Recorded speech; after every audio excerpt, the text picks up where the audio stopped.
Well, I'm John Pokorny, Irish Sports Network, here with Zach Dedeker. Zach, go ahead and introduce yourself. I'm Zach Dedeker. I currently run track at Central Arizona, and I graduated in 2024. And yeah, John is also my neighbor. Yeah. Yeah. Grew up next to each Yeah. other, so it's nice having him interview me now. Hopefully, he can do the same along the road for other students. So Yeah. yeah. Great. All right. Well, kind of jumping into it. Kind of a first question off the bat. Before O'Day, kind of in your middle school years, where was your faith, and how did O'Day kind of arrive in there, kind of reshape that?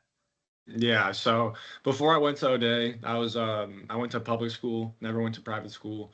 And I never really had a faith that was related to Christianity. It was more of just a faith in a higher power.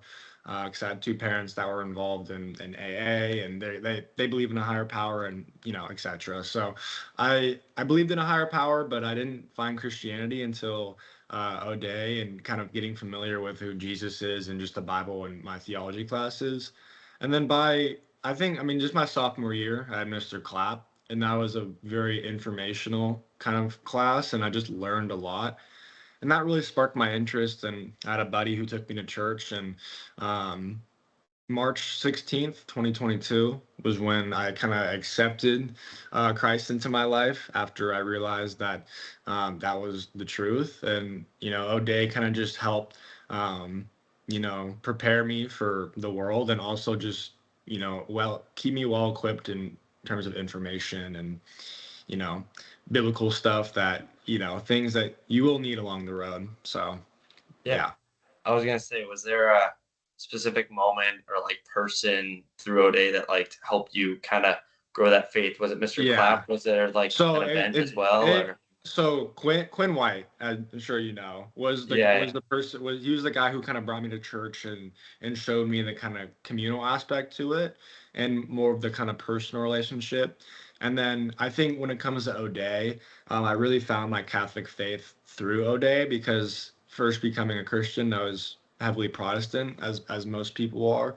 And then the more I kind of just had teachers like Mr. Clapp and Mr. Shooty, they really just broke Catholicism down in a way that was digestible and not super scary and like, you know, if you do this, you're going to hell. It made a lot of sense, and it was made in a way to where I wanted to follow it myself. So I'm actually next or this August I'm gonna be starting my OCIA classes to get baptized and confirmed and all that good stuff. So nice, O'Day is the reason for that, so you can put that in there. nice, nice. Um, kind of, you were a leader at O'Day. In what ways has kind of O'Day's Catholic identity helped influence the way you approach leadership, whether it's like in the classroom, athletics, or just in general? Yeah, I think for me, I see like leadership come in many forms. It's not just, who's the loudest, who's, directing the team. There's a lot of silent leaders that I think go unnoticed. And I would consider myself more of a silent leader in the sense of I kind of let my actions speak for themselves, whether it be, how I train, my schoolwork or, how my relationships with friends and family. I kind of let that speak for itself. And, along the road, people ask questions like, hey, this or that. And, I'll answer that. But I won't go around kind of like being like, hey, like you should do this or on my track team currently. I'm not, actively telling people what to do because I never really felt this overarching sense of pride where I felt like I needed to lead this group or feel like I need to be the alpha. I kind of just like kind of keeping my head down and doing my own thing while helping people along the way in the most natural and humble way possible. So I think when it comes down to Catholicism, it's just being very humble in our faith. It's not a very loud faith; it's a very quiet and calm faith, and I think a lot of it just comes from that.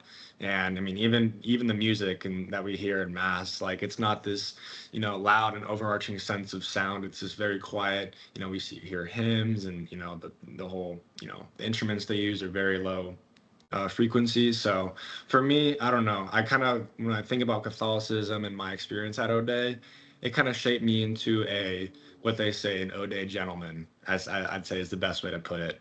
And just Okay. being a leader naturally comes with that. Um, so yeah. Yeah. Um, Talking about O'Day and the brotherhood and the all boys environment, would you say that helped with your time and kind of that faith being brought in as long as going to O'Day as well and being Yeah. around with that brotherhood in a sense? Oh yeah, I mean, you see Eastside Catholic, man. No, I'm kidding. No, but I think when it comes down to it, I mean, on both sides, whether you're at Holy Names or O'Day, or at a co-ed school, limiting your distractions is going to be the best thing possible. And if you add uh, the two genders in the same school, more drama is naturally going to happen. At an all guys school, I think drama looks a bit different. You may have guys fight super aggressively in a minute, but then, 5 minutes later, they're perfectly fine with each other. Whereas, if you have relationships going on at schools and all this, PDA stuff going on, it's a whole different feel. And I think that can pull people out of a focused or, disciplined mindset because it's that kind of high school feel. To whereas now Mhm. where I'm in college, O'Day felt more of like, I mean, it is a prep school, but it felt more like a college in the sense that it's not going to be easier, but you have the freedom to do what you want to do. And what you do is kind of who you are.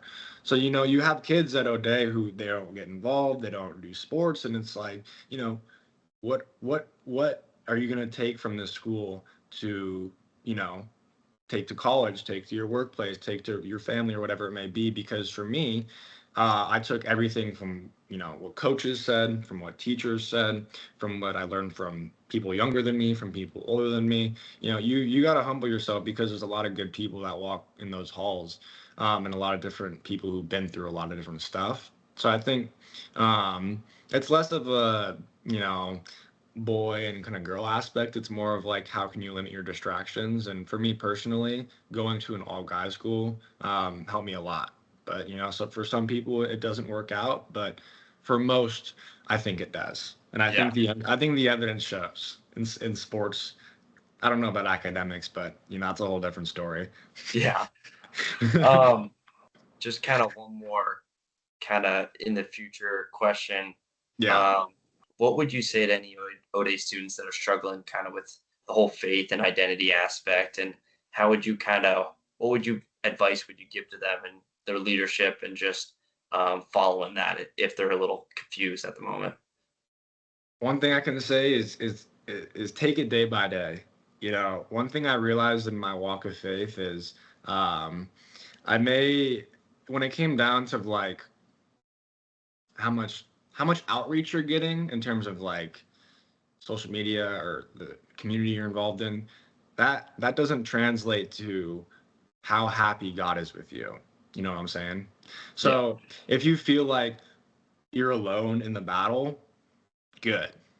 You need to go through certain phases to where you need God, and it's going to be hard. It's not, we growing up, we latch on to certain materialistic things, whether it be scrolling on social media, vegging out on TV. And I'm not saying you can't do that, but if you have something that you are actively going through in sports, whether it be an injury or school, whether it be your grades, um, if you aren't taking care of that stuff and taking a step back to take care of that stuff, then you're just way behind.